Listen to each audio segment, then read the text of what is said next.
안녕하세요. 백다마TV의 백송우입니다. 오늘은 주식 이야기를 좀 해볼까 합니다. 코스피가 멈추지 않고 계속 오르고 있어요. 이제는 5,500을 넘어섰고 이러다 6,000 가는 거 아니야? 그냥 반 농담 삼아 이야기했던 것들이 좀 계속 현실이 되어가고 있죠. 그래서 요즘은 과연 그 끝은 어딜까? 이러다 진짜 만스피 가는 거 아닐까? 이런 생각도 좀 해봅니다. 그리고 많은 사람들이 바로 이곳에 관심을 갖고 있죠. 바로 이제 반도체입니다. 그 중에서도 삼성전자와 하이닉스. 실제로 삼성전자와 하이닉스는 올해 들어서 연고점을 계속 넘어서고 있습니다. 삼성전자가 10만 원을 돌파한 게 진짜 얼마 안 됐거든요. 근데 지금은 18만 원 넘어섰어요. 재작년에 삼성전자가 5만 원일 때 이 정도 가격이면은 삼성전자 사도 괜찮다 이야기를 한 게 불과 2년이 채 되지 않았는데 지금은 거의 한 4배가 됐죠. 하이닉스도 지금 추세면은 100만 원을 넘어가는 게 비현실적인 이야기는 아닐 것 같습니다.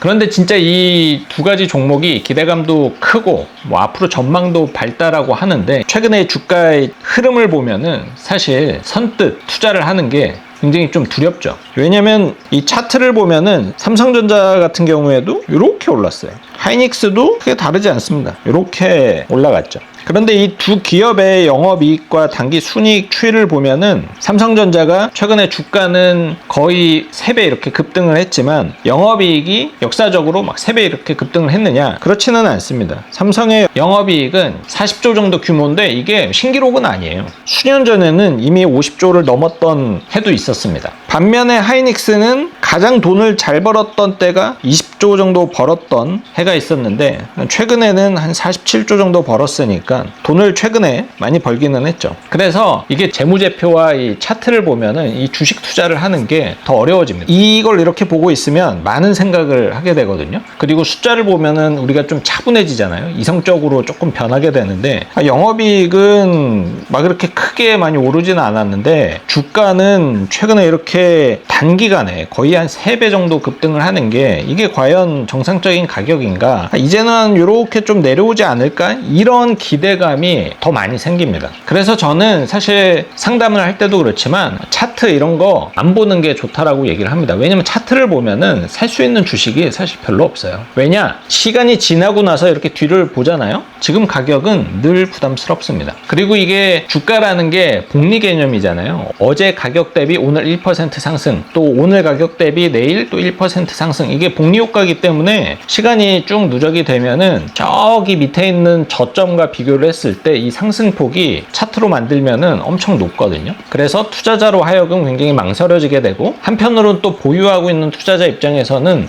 이거 이쯤에서는 한번 내렸다가 다시 타야 되나? 이런 생각을 하게끔 만드는 게 이제 차트입니다. 그래서 내가 좀 장기 투자를 하고 싶다 그러면은 가장 추천하는 게 차트를 보면 안 됩니다 라고 이야기를 많이 해드리죠. 어쨌든 이렇게 차트를 보면은 최근에 이 삼성전자와 하이닉스의 주가가 선뜻 이야기는 어렵죠. 그럼에도 불구하고 이 반도체가 최근에 이렇게 뜨거운 이유는 컨센서스, 그러니까는 기대치가 높습니다. 이게 이제 미래 기대치를 반영한 값인데요. 작년에 약 40조 정도의 영업이익을 예상을 하고 있는데 이게 올해 내년 이렇게 해가지고 한 70조 정도, 영업이익은 한 80조 정도로 늘어나지 않을까. 전문기관에서 이렇게 예측치를 계속 발표를 하고 있고 또 어떤 데서는 이 수치가 얼마까지 나왔냐면은 140조까지 나왔습니다. 그러니까 지금보다 영업이익이 3배에서 4배 정도 오른다라는 거죠. 그러니까는 지금 주가는 타당하다. 오히려 저평가가 됐다. 이 예상치 영업이익과 현재 주가를 기준으로 보면은 PER이 10배가 넘지 않아요.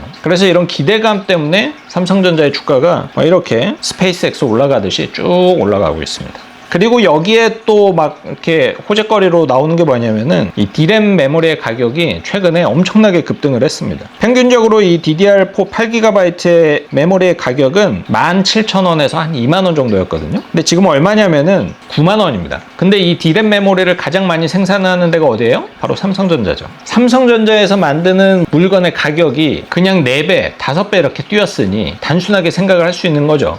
매출이 적어도 2배에서 3배 정도는 올라갈 수 있겠구나. 물론 삼성전자가 D램만 파는 회사는 아님에도 불구하고 그런 것들은 이런 호재 속에서는 조금 가려지게 됩니다. 그래서 최근에 이 D램 가격 인상 때문에 이 노트북 가격, PC 가격이 완전 저세상 가격으로 가고 있어요. 그래서 그동안에는 이 애플의 맥북, 이게 사실 엄청나게 상대적으로 비싼 그런 PC와 노트북이었는데 지금은 이게 상황이 역전돼가지고 이 애플의 맥북이 그냥 가성비 PC가 돼버렸어요. 그래서 어쨌든 이러한 기대감이 쌓이고 있고, 그리고 또 새로운 기대감이 또 생기고 막 이런 것들이 누적이 되면서 삼성전자의 주가는 계속적으로 올라가고 있는 그러한 상황. 그리고 늘 말씀을 드리지만 사람의 심리라는 게 재밌습니다. 주가가 부진할 때는 아무도 관심 없지만 이렇게 주가가 폭등을 하게 되면은 그동안에 주식 투자를 하지 않았던 사람들도 돈 싸들고 와서 삼성전자와 SK 하이닉스를 삽니다. 부동산의 가격이 어떻게 상승을 하고 있는지를 보시면은 최근에 삼성전자와 하이닉스의 가격이 이렇게 가파르게 오르는 게 조금 이해하기가 쉬우실 거예요.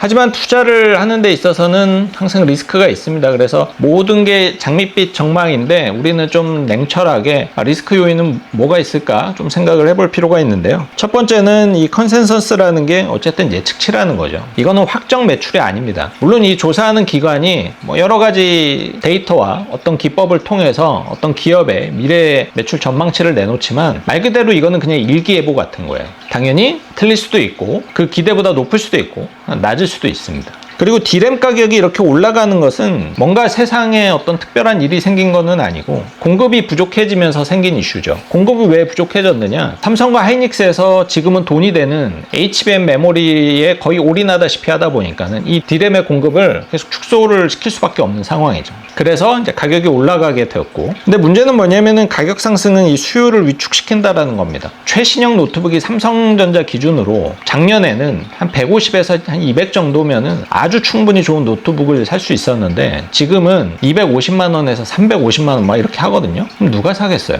그냥 예전에 쓰고 있던 거를 그냥 계속 쓰겠죠. 왜냐면은 이 노트북과 같은 제품이 물론 최신 제품이 당연히 더 좋겠지만 사실 지금 꼭 사지 않아도 작년 걸 쓴다라고 해가지고 뭐 생산성이 막 30% 떨어지냐? 전혀 그렇지 않거든요. 그러니까는 소비자 입장에서 너무 과도한 가격 상승은 구매를 포기하게 만드는 그런 요인이 됩니다. 그러면 아무리 D램 가격이 올라도 결국에는 노트북 판매량이 꺾여버리면은 그거는 굉장한 또 악재가 될 수도 있는 거죠. 요즘에 이 AI에 대한 기대감이 너무 높습니다. 이게 막 영화 아이언맨에 나왔던 자비스처럼 막 진짜 비서가 될 것 같고, 요만큼만 일해도 얘네들이 막 자동으로 막 일해줘가지고 돈을 막 왕창 벌 수 있을 것 같고, 그런 것 때문에 이 관련 컨텐츠들도 엄청 쏟아지고 있거든요. 이 AI를 잘 활용하는 방법. 근데 저도 이 AI의 어떤 편의성과 혁신성은 인정하지만 생각보다 이게 우리가 기대하는 것처럼 또 하나의 어떤 사람이 있는 것과 같은 그런 이익을 기대를 하는 거는 아직은 조금 더 멀었다라는 생각이 듭니다. 왜냐면은 이게 어떤 기술이든지 이 사용자가 뭔가 공부를 해야 되는 기술은 대중화가 어렵습니다. 요즘에 보면은 GPT, 뭐 제미나이, 이 어떻게 하면 이 프롬프트를 잘 써야 되는지 막 이런 것들을 막 공부하기 위한 컨텐츠들도 많고 강의들도 굉장히 많거든요. 그런데 생각을 해보세요. 주변에 그거를 잘 쓰기 위해서 노력하는 사람이 우리 주변에 누가 있는지 한번 이렇게 보세요. 누가 공부하고 있나? 거의 없습니다. 이게 막 SNS 세상에서는 모든 사람들이 지금 이 AI를 엄청나게 공부하고 있는 것 같지만 사실은 전 국민의 제가 봤을 때 99% 이상은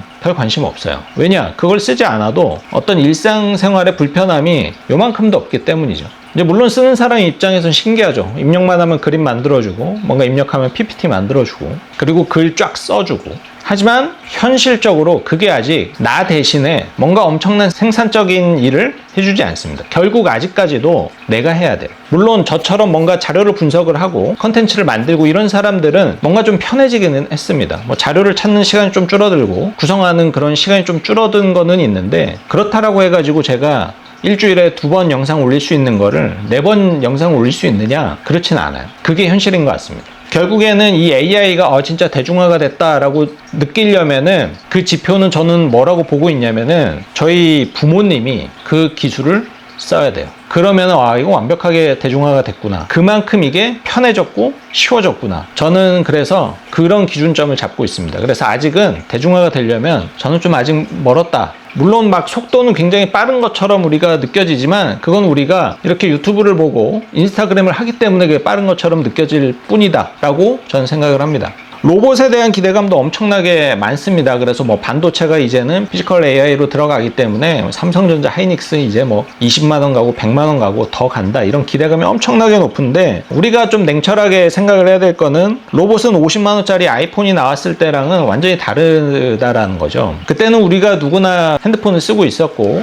근데 아이폰에서 뭔가 값은 막 2배, 3배 비싸지는 않은데 좀 예쁘장하고 터치 스크린으로 된 그런 핸드폰이 나와서 사람들이 막 호기심으로 써보기도 했고, 막 그런 진입 장벽이 어쨌든 굉장히 높지는 않았습니다. 하지만 한번 생각을 해보세요. 지금 로봇이 우리 앞에 어떤 상용화된 로봇이 나왔는데 대당 가격이 뭐 아주 저렴하게 생각을 해서 뭐 한 2천만 원이라고 생각을 해보죠. 누가 사겠어요? 유튜버밖에 안 삽니다. 그 2천만 원짜리를 우리가 사면서 기대하는 게 있는데, 그거 그냥 뭐 와가지고 대충 물건 정리해주고, 사실은 그 정도밖에 우리가 기대를 못 하거든요. 그래서 어쨌든 이 로봇이 막 진짜 기술 속도가 굉장히 빨라져서 우리 인간의 어떤 노동을 확실하게 대체할 수 있을 것이다라는 기대감이 요즘 엄청나게 높지만, 가격이라든지 뭐 휴대성, 그리고 규제 이슈도 굉장히 큽니다. 이런 것들 때문에 우리가 기대하는 것처럼 로봇이 그렇게 빠르게 우리의 일상을 파고들 가능성은 저는 그렇게 높지 않다라고 보고, 이제 물론 산업 현장에서는 굉장히 빠르게 도입이 될 겁니다. 하지만 그걸 가지고 우리가 대중화가 되었다라고 이야기를 할 수는 없는 것 같아요. 그래서 저는 요즘에 이렇게 뜨거운 주식을 막 추격 매수를 해야 되느냐, 달리는 말에 이렇게 올라타야 되느냐, 거기에 대해서는 좀 조심스러운 생각입니다. 왜냐면 저는 그렇게 하지는 않습니다. 이미 보유하고 있으면 즐기고 팔지는 않지만, 얘가 막 뛰어가니까는 여기에다가 돈을 더 태워야겠다, 이런 전략은 선호하지 않아요. 그래서 요즘에 관심이 없어진, 좀 가격이 많아진 그런 주식을 찾으려고 노력을 하는 편인데, 최근에 좀 관심이 줄어든 이 미국 주식이 생각보다 가격이 많이 빠졌습니다.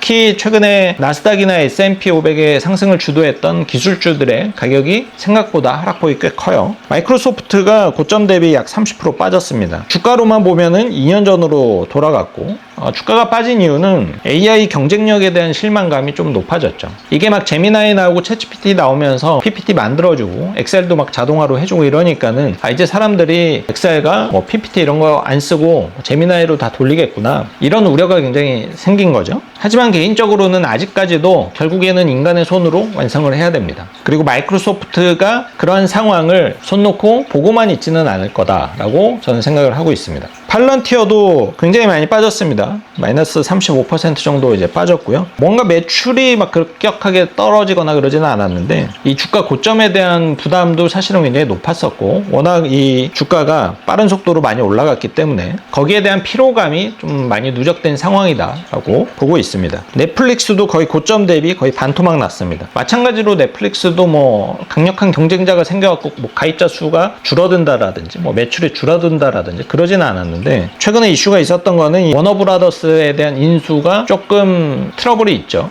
비용 문제도 있고, 이게 좀 스무스하게 잘 인수로 넘어갈 것인가. 그리고 최근에 주가가 더 많이 빠지게 했던 요인 중에 하나는 넷플릭스에서 발표한 가이던스가 시장의 기대치에 부합하지 못했습니다. 뭐 이런 주식뿐만 아니라 요즘에 뭐 아마존, AMD, 뭐 테슬라, 이런 기업들의 주가가 많이 빠졌습니다. 뭐 여러 가지 요인이 있죠. 지금 미국이 금리를 좀 인하할 것이다라는 기대감이 좀 컸었는데, 또 최근에는 그런 분위기가 이렇게 높지 않습니다. 미국의 물가가 안정화가 될 것이라는 기대감이 요즘에 점점 떨어지고 있어요.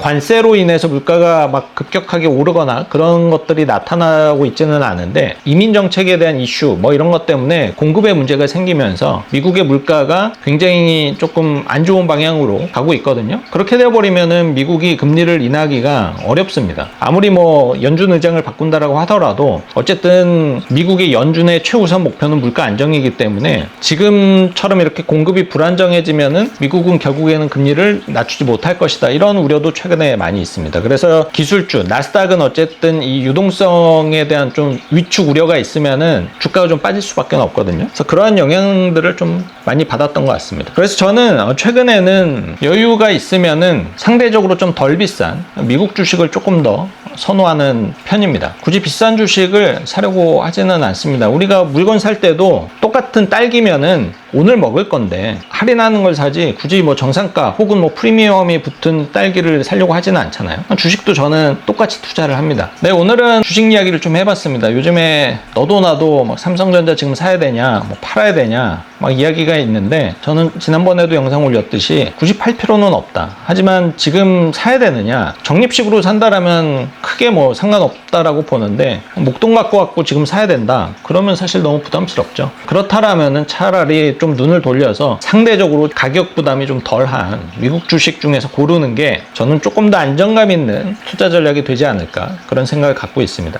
네, 그럼 오늘 영상은 여기서 마무리하도록 하겠습니다. 저는 또 다음 영상에서 더 좋은 정보로 돌아올게요.